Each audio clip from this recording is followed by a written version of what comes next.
স্বাধীনতার ৫৫ বছরেও রাষ্ট্রীয় স্বীকৃতি পায়নি ধামরাইয়ের কালামপুরের বর্বরোচিত গণহত্যার শিকার অনেক শহীদ পরিবার। এমনকি অরক্ষিত অবস্থায় পড়ে আছে গণকবরও। অবহেলিত শহীদদের নাম তালিকাভুক্ত করে গণকবরটি দ্রুত সংরক্ষণ করার দাবি স্থানীয়দের। ধামরাই থেকে মনোয়ার হোসেন রুবেলের পাঠানো তথ্য ও ছবিতে ডেস্ক রিপোর্ট।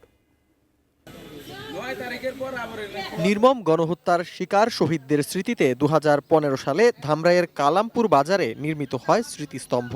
তবে দীর্ঘ সময় পেরিয়ে গেলেও শহীদ পরিবারদের অনেকেই এখনও পায়নি রাষ্ট্রীয় মর্যাদা, বরং অযত্ন আর অবহেলায় পড়ে থাকা গণকবরটি বিলীন হতে চলেছে কালের গহ্বরে। শহীদ পরিবারের দাবি, স্মৃতিস্তম্ভের ফলকে খোদাই করে অন্তর্ভুক্ত করা হোক ১৪ জন শহীদের নাম। পাশাপাশি গণকবরটি যথাযথভাবে সংরক্ষণ করে ইতিহাসের সাক্ষী হিসেবে সংরক্ষণ করা হোক ভবিষ্যৎ প্রজন্মের জন্য।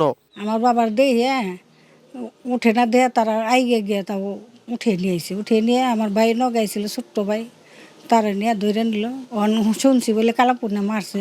আমার দাদু গেজেটভুক্ত হয়েছে, কিন্তু আমার কাকা, ছোট কাকা কোনো স্বীকৃতি পায় নাই। যেখানে মারা হয়েছে সেটা একটা বৌদ্ধভূমি, সেটা সংরক্ষণ করার জন্য আমি অনুরোধ জানাচ্ছি। আমার কাগজপত্র না, আমি কোনে দাঁড়ামু গিয়ে কি কমু, তারপর দশের কাছে শুনবেন, দশের কাছে শুনলে সে না আমাকে কথাটা বিশ্বাস যাবে। বিষয়টি নিয়ে ইতিবাচক আশ্বাস দিয়েছে স্থানীয় প্রশাসন। দ্রুত সময়ের মধ্যে যাচাই বাছাই করে তালিকা প্রণয়নের পাশাপাশি দেয়া হয়েছে গণকবর সংরক্ষণের আশ্বাস।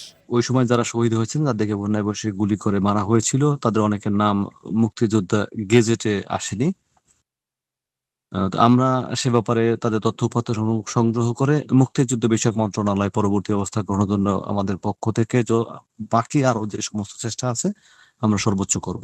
স্বাধীনতার অর্ধ শতাব্দী পর এসে শহীদ পরিবারগুলোর এখন একটাই চাওয়া, যথাযোগ্য সম্মান আর স্বীকৃতির মাধ্যমে ইতিহাসের পাতায় অমর হয়ে থাকুক তাদের হারানো প্রিয়জনদের নাম।